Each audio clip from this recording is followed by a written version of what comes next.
এই দেশটা সুফি সাধু সন্ন্যাসী মৌলানা সবারই দেশ।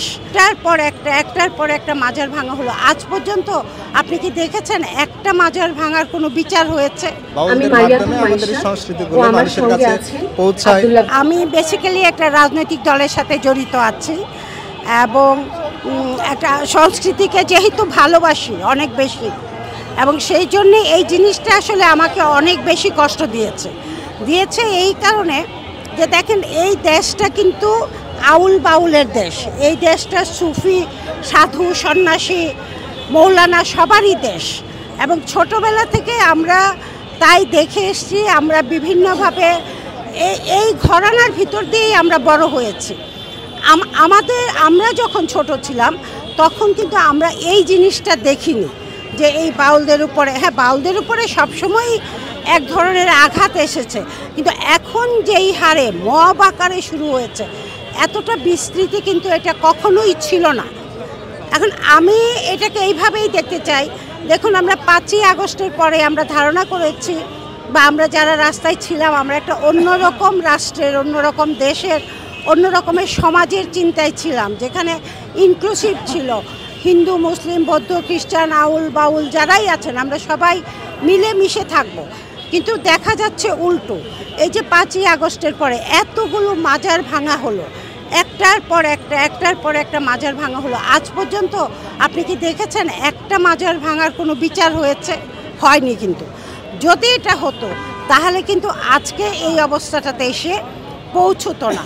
এবং আমি বিশ্বাস করি, যেহেতু এগুলোর কোনো বিচার হচ্ছে না এবং এগুলো বাড়ছে, তাহলে কি এটার মধ্যে সরকারের কোনো মৌন সমর্থন আছে? যদি না থাকে তাহলে এটার কেন বিচার হচ্ছে না? এগুলো দিনে দিনে কেন বাড়ছে?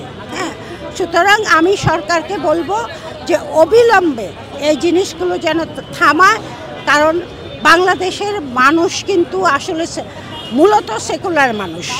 সুতরাং তারা যেমনভাবে সাধু সন্ন্যাসী নিয়ে থাকতে চায়, তারা আউল বাউল নিয়ে থাকতে চায়, তারা পীর ফকির নিয়ে থাকতে চায়, ইভেন তারা মৌলানাদেরকেও যথেষ্ট শ্রদ্ধা করে। সুতরাং এই যে পারস্পরিক বিভেদটা তৈরি করা হচ্ছে, এটা সমাজের জন্য কখনোই ভালো হবে না।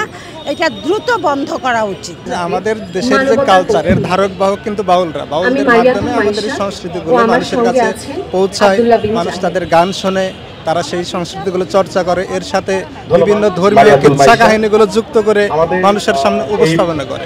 আমরা দেখছি পালা গান, এখানে কিন্তু দুই পক্ষের বাহাস হতো। আগে দেখছি তর্ক বিতর্ক হতো, পক্ষে বিপক্ষে বাহাস হতো, কিন্তু তাদের প্রতি আক্রমণ, শারীরিক আক্রমণ, এর আগে আমরা এটা শুনিনি। কিন্তু 5 আগস্টের পরে আমরা দেখতেছি যে শুধুমাত্র ভিন্ন মত, মানে একটা দলের সাথে মিলতেছে না, তাদের উপর সরাসরি মব তৈরি করে আক্রমণ করা হচ্ছে, বিভিন্ন মাজারগুলোর উপর হামলা করা হচ্ছে ধর্মের নাম দিয়ে। ধর্মে কিন্তু আমরা জানি যে অনেকগুলো ধারা আছে, অনেকগুলো তরিকা আছে, অনেকগুলো এখানে মানহাজ বলেন, পদ বলেন, অনেকগুলো থাকবে, কিন্তু একজনের সাথে আরেকটা মিলবে না দেখে আক্রমণ করতে হবে, একটা মতে এস্টাবলিশ করতে হবে।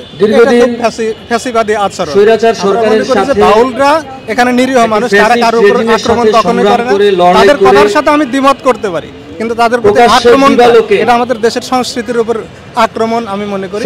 যারা আক্রমণ করতেছে শুধুমাত্র ধর্মীয় ইস্যু না, এর পিছনে একটা রাজনীতি আছে। তারা সেই রাজনৈতিক স্বার্থ চরিতার্থ করার জন্য শুধুমাত্র তাদের রাজনীতির বিরুদ্ধে যারা আছে তাদের উপরেই আক্রমণ করা হচ্ছে। যদি শুধু ধর্মীয় ইস্যু হতো তাহলে আমরা দেখি যে বিভিন্ন বক্তা, অসংখ্য বক্তব্য কিন্তু তাদের নিজেদের এই ধর্মের বিরুদ্ধে যাচ্ছে, কিন্তু তারা হয়তো ক্ষমা চাচ্ছে অথবা হাসির পাত্র মীমাংসা করতেছে। তাদের বিরুদ্ধে কোনো মব হচ্ছে না, মামলা হচ্ছে না, গ্রেফতার হচ্ছে না, কিন্তু শুধু তরিকতপন্থীদের উপরেই আমরা দেখছি যে একের পর এক আক্রমণ।